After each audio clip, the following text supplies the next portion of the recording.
দিন পার হয়ে গেলেও রাজধানীর বনশ্রীতে গুলি করে স্বর্ণ লুটের ঘটনায় এখনো কাউকে আইনের আওতায় না আনাতে সড়ক অবরোধ এবং থানা ঘেরাও করে বিক্ষোভ করেন স্বজন এবং ব্যবসায়ীরা। এ সময় তারা পুলিশের ব্যর্থতাকে দায়ী করেন। তবে পুলিশ জানায় যারা জড়িত ছিল সবাই পেশাদার সন্ত্রাসী। দ্রুত আইনের আওতায় আনতে কাজ করছে প্রশাসন।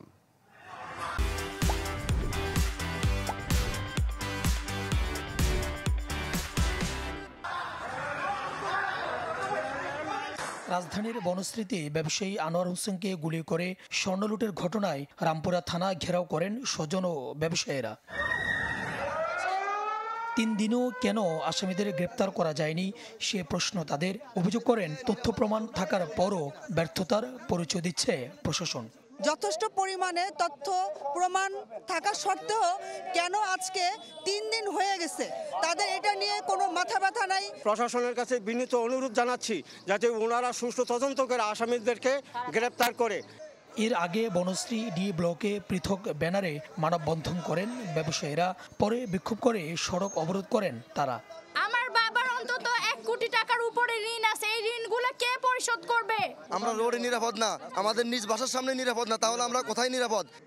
এ নিয়ে জানতে চাইলে রামপুরা থানার ওসি জানান, লুটে জড়িতরা পেশাদার সন্ত্রাসী বলে ধারণা তাদের, তাই কিছুটা ব্যাগ পেতে হচ্ছে গ্রেপ্তারে।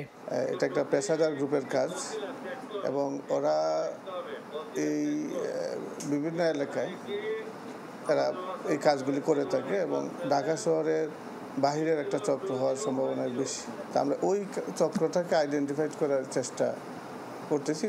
এদিকে সাভারে এক অনুষ্ঠান শেষে স্বরাষ্ট্র উপদেষ্টা কথা বলেন আইনশৃঙ্খলা পরিস্থিতি নিয়ে। জানান শিগগিরই পুলিশ সহ বিভিন্ন বাহিনীতে যুক্ত হবে নতুন সদস্য। পুলিশকে বলবো তারা আরো বেশি অ্যাক্টিভেট হওয়ার জন্য, যেন এই ধরনের ঘটনা না ঘটে। পুলিশের সংখ্যা বাড়ানোর জন্য আমরা চেষ্টা করতেছি। আমরা কিছুদিনের মধ্যে শুধু পুলিশ না, অন্যান্য আইনশৃঙ্খলা বাহিনীর জনসংখ্যা আমরা বাড়াবো। মানুষজনকে আইন হাতে তুলে না নেওয়ার আহ্বানও জানান স্বরাষ্ট্র উপদেষ্টা। সুলতান মাহমুদ আরিফ, চ্যানেল 24, ঢাকা।